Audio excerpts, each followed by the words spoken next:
నానా మాటలు చెప్పి ఆయన చెప్పడమే కాకుండా వాళ్ళ కేంద్ర పార్టీ నాయకత్వాన్ని కూడా గల్లీకి తీసుకొచ్చి ఓ రోజు వరంగల్ డిక్లరేషన్ అని, ఓ రోజు రైతు డిక్లరేషన్ అని, ఓ రోజు మహిళా డిక్లరేషన్ అని, సారు పైసలు ఎడికేలు వస్తాయంటే కేసీఆర్ తిన్న 1,00,000 కోట్లు వసూలు చేసి ఇస్తామని, ఇట్లా నోటికి ఏదొస్తే అది మాట్లాడి అధికారంలోకి వచ్చి సుమారు 7 నెలలు పూర్తవుతుంటే ఇప్పుడు కమిటీలు వేస్తున్నాడు సార్, కమిషన్లు వేస్తా ఉన్నాడు, కాలయాపన చేస్తా ఉన్నారు.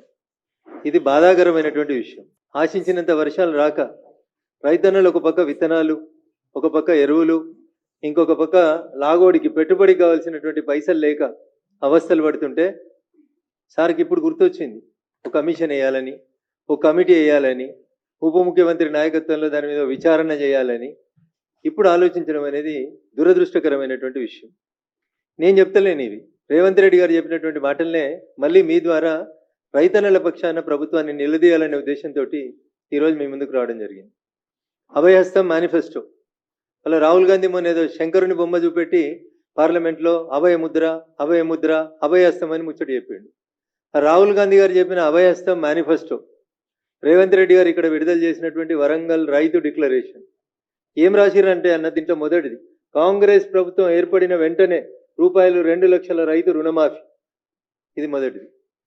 రెండోది ఏం రాసిరన్నా, ఇందిరమ్మ రైతు భరోసా, భూమి ఉన్న రైతులతో పాటు కౌలు రైతులకు కూడా ఏడాదికి ఎకరాకు రూపాయలు 15,000, భూమి లేని ఉపాధి హామీ రైతు కూలీలకు ఏడాదికి 12,000, అన్ని పంటలకు మెరుగైనటువంటి పంట రేటు.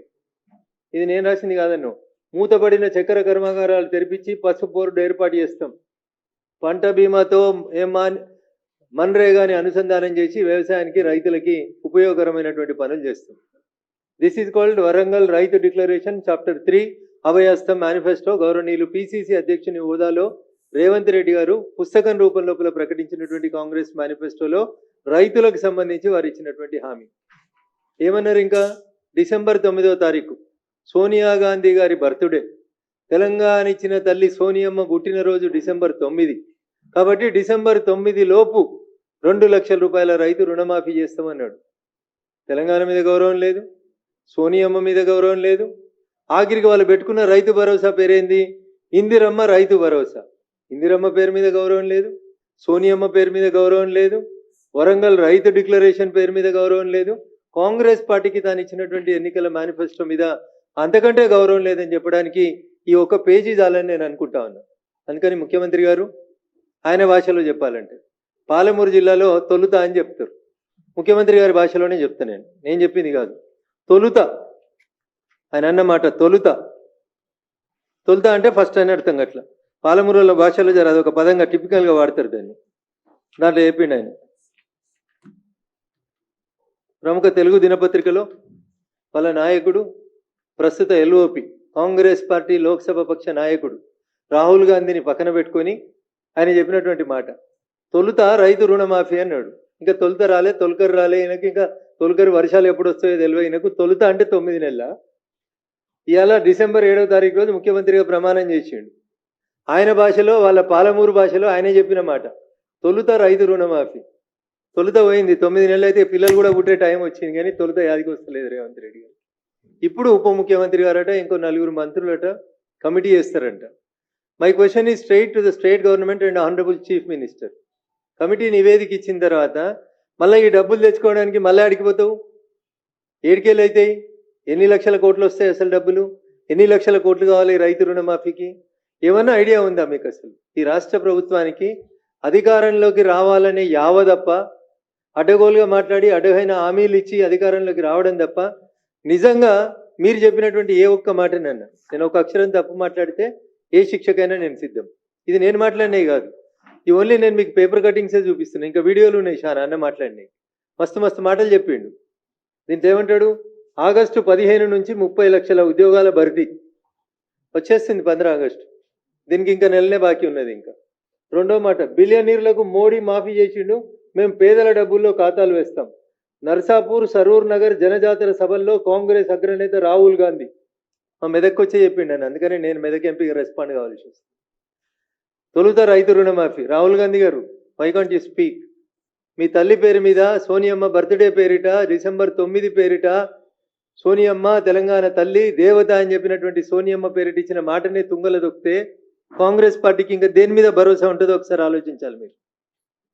అభయస్థం మేనిఫెస్టో ఇంకో మాట చెప్తాడు, రైతు కమిషన్ మరియు కొత్త వ్యవసాయ విధానం పేజ్ 2, వరంగల్ రైతు డిక్లరేషన్ పేజ్ 2లో చెప్తాడు.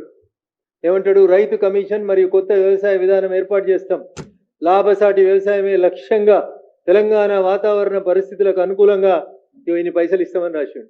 వడ్లకు కాంగ్రెస్ వాగ్దానం ఇచ్చింది 2683 రూపాయలు ఇచ్చింది.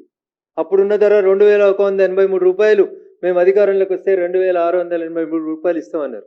టేబుల్ కొట్టి మరీ ధరలు రాసిరు, ఏ పంటకి ఎన్ని పైసలు ఇస్తాము. మొక్కజొన్న 1870 ఉంటే 2200 ఇస్తామన్నారు. కందులు 6300 ఉంటే 6700 ఇస్తారన్నారు. This is what you have committed to the people of Telangana on record.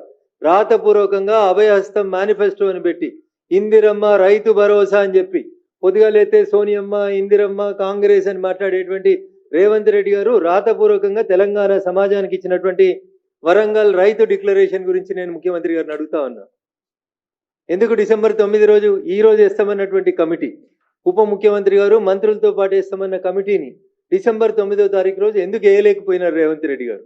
ఎందుకు 7 నెలలు కాలయాపన చేసి ఇప్పుడు జూలై వచ్చిన తర్వాత జూలైలో కమిటీ వేసి మళ్ళీ ఏదో ఆగస్టులో ముచ్చట అని చెప్పి ఒక ముచ్చట పెట్టుకోవడం అనేది ఏ రకంగా సమంజసం అనేది నేను అడుగుతా ఉన్నా. ఇంకొక మాట, కొత్తగూడెం సభలో అభివాదం చేసిరు. 9వ తారీఖులోగా సంపూర్ణంగా రైతు భరోసా.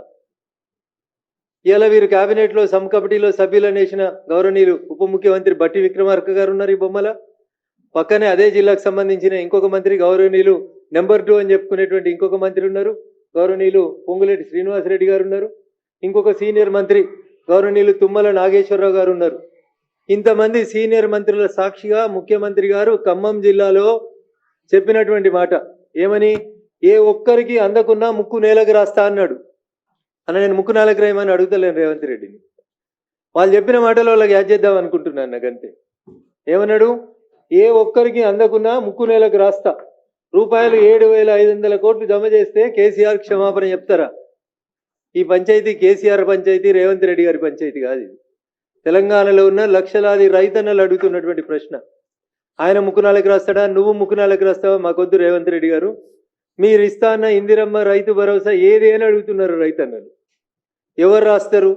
కొత్త స్తూపం కాడ రాస్తారా? పాత స్తూపం కాడ రాస్తారా? మనిషికో అమరవీరుల స్తూపం కట్టుకోరు కదా. ఎవరికి నచ్చిన స్తూపం కాడ ఇద్దరు వచ్చి ముక్కునాలకు రాస్తే బాగుంటుంది అనేది తెలంగాణ రైతన్నల నుంచి వస్తున్నటువంటి డిమాండ్. నేను అడుగుతలేను. నేను